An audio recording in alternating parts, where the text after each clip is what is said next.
Bose Obo. I am a farmer.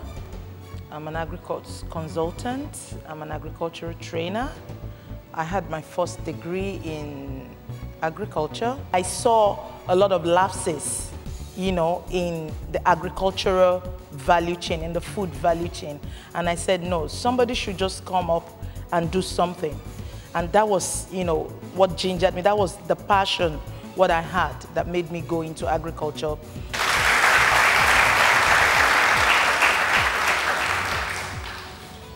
My name is Olivia Obuako. I run a fresh fruit juice company.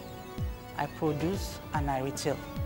I read sociology as my first degree.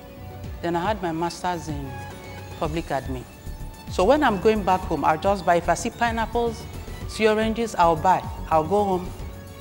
Then I now use that kitchen blender, blended the pineapple, then use cloth to squeeze it. This one took me almost 1 hour to produce just one small pineapple. But I was happy.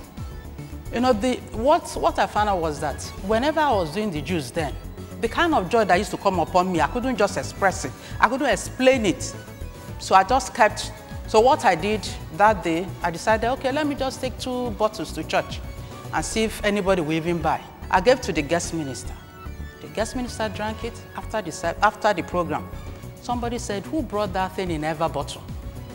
It tasted like pineapple. You know what I did? I just added a little bit of ginger.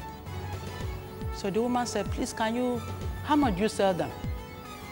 I used 100 naira to produce it, so it didn't really mean. I said, 500 a bottle.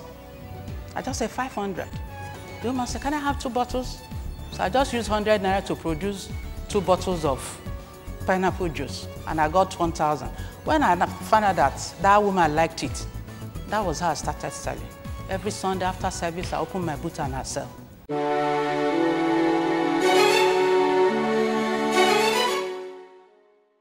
Any other challenge you'd like us to talk about? In the side of seedlings, you've read 1,000 seedlings ready to be sold, and you're getting around to ask people who you know can be a prospective client to buy from you, and they're telling you, well, we buy from NADA, we buy from this corporation, and what corporation? Now, when you're talking about people not paying you a fair price because you don't have a brand, so to speak, the honest truth is there's always a cost for not having a brand, and you must accept that at the early stage. So what you want to do is, even people that will not touch your seedling at all because they can't trust it, what do you do in a situation like that? You give them some seedlings for free. I know that you might think that's tough because you do want to make money from your seedling, yes, but consider it your initial cost. Consider it part of your cost of doing business at the beginning. Because when you gain their confidence, you will ultimately generate the returns from them. But you need the acceptance first. So you can say to them, okay, I understand that you don't trust my seedling, but I'm willing to give you this 1 kilo of seedling, this 500 grams of seedling.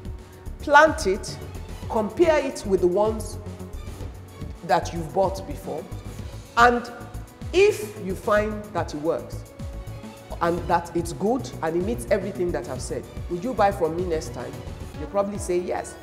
To prove you wrong, they're going to try it because they're not expecting to get the result. And if they try it and they get a better result than you've even expressed, then they are amazed. Now, the other thing as well is, as you do that, you can have a price entry point that is lower than the brand names. But if you're already servicing all of them, the important thing is you have proven that your seedling can work. Do you understand what I'm saying? So, as small businesses getting started, the key thing is you want to establish yourself. Build while nobody is looking. By the time you've helped the small guys to become big, the big guys will try to sell to them, but they will be used to you already, so they're not going to go to them. Do you understand what I'm saying? So that's the way to remove that stumbling block of all. Offer some free seedlings. It's a short-term cost for a long-term gain. 2, go after the low-hanging fruits first. gather all that market, because their aggregate number gives you a higher value sometimes than the one big guy that you spend 10 months trying to sell one bag of 100 kilograms.